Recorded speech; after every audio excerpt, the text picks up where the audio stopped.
Steve Barry here in the middle of North Hollywood, El Portal Theatre. It's the 5th annual Monsters of Hip-Hop. The show is really a project. We're working with the best choreographers in the world. When I first seen it, it blew me away, and it's something that I got attracted to. Everybody's energy and vibe is absolutely incredible. It was like a drug, and I just hooked on to it It's forever. just a cultural phenomenon. The biggest thing is everybody's getting really, really pumped and inspired just from being a part of The this biggest show. hip-hop choreographers in the world. Pretty much the biggest names in the game right now. A big talent base of dancers. It's everyone's passion. We're just feeding off each other's energy, like, constantly.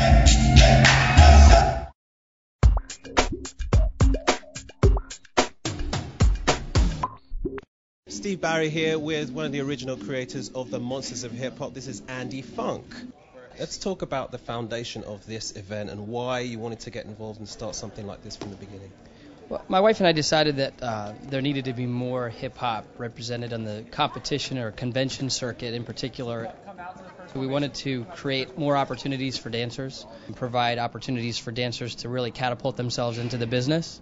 So that's what we kind of assembled the biggest hip-hop choreographers in the world, and we're here 5 years later. Talk about the difference of where we are right now, compared to maybe even 5 years ago, because this thing has really exploded. It really has. It's worldwide.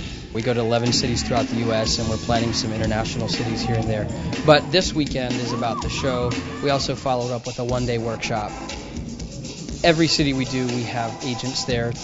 It's all about getting them in front of the people who are hiring these dancers. If I wrote you a love note and made you smile at every word I wrote you, would that make you wanna change your scene and wanna be the one on my team?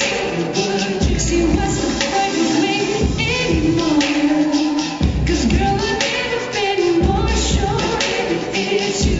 This ring here represents my heart and everything that you've been waiting for. Say about because I can see us holding hands, walking on the beach, our names in the sand. I can see us on the countryside, sitting on the grass side by side. You can be my baby, you can be my lady. This is the 5th annual tour going out, and two of the people responsible for really putting together the show itself. I'm here with Tabitha and Napoleon. How do you begin to even conceive of putting together a show of this magnitude? Like logistically, creatively, where do you start? It's a little challenging because I think our goal is we want people that come to the show to understand why they're here and what Monsters of Hip-Hop is. And most of the cast are from different cities around the U.S. But a lot of them are a little new to the business, may have not had opportunities like this, and new faces and stuff. So sometimes it can be hard because artistically, you want to go in a different direction sometimes, but you have to come back to it and you have to go, okay, what's my goal?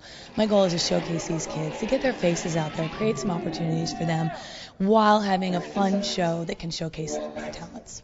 What it is we kept everything broad. In each of the shows that we've done every year, we've let it be a little broad so each choreographer can have their own artistic side of things, so it's not so, the music's not set and we don't say, hey, this is what you're choreographing to and this is how much you're doing. We give them an idea and we give them creative license to create that scene. So with this year, we put out there that the show would be called Inspirations, and what inspires these kids to keep dancing or what inspired them to dance in the first place. And with that, the choreographers ran with a lot of their ideas, a lot of the cast members' ideas.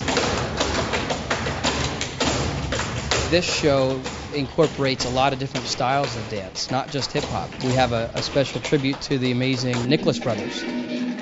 We're very lucky to have actually their granddaughters performing live in the show, so it's going to be kind of neat to see them on stage with a video clip of their grandparents.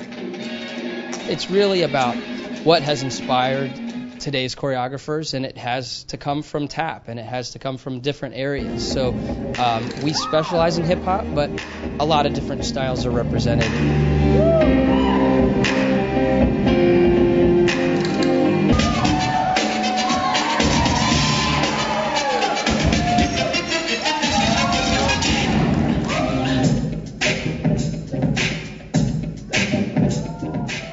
Rlectric Boogaloos, who are on staff at Monsters of Hip-Hop, but they also are come in every year and do a piece.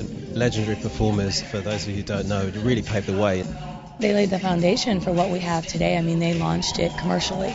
So I think it would be accepted, for the masses to embrace hip-hop and the culture and the movement.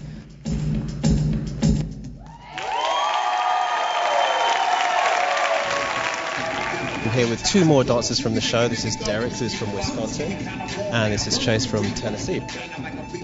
Tell me how you first got involved. What was the connection for you, Derek? The first one I went to was in Atlanta, Georgia, and that was the best experience. And after that, everything else just came together, and I just continued to keep going. And Chase, yours is a similar story. How did you first get in touch with what was going on and what they were trying to do with this tour? Actually, a couple friends of mine from Atlanta told me, there's this thing called Monsters of Hip-Hop, and first I didn't really want to go. I just went with it, and I had some friends that pushed me along the way, It got me here, so.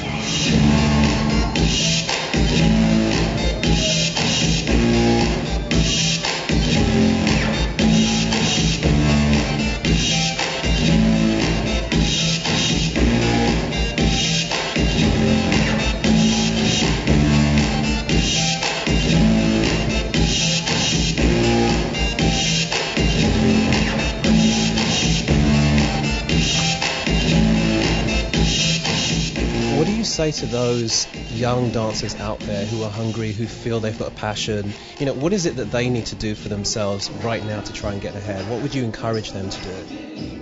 Try to look online, find places like Monsters of Hip-Hop.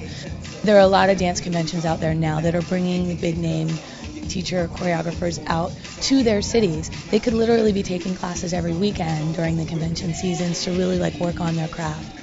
But keep it fresh, sometimes when you get too much training that way, especially with hip-hop, you might lose your edge, so there's different sides to hip-hop. It gives you your expression, and it shows people your character. And that's really what people thrive on. We could all really look like robots and dance, but it doesn't make people feel anything, and it's your character and your freestyle that makes people excited about it.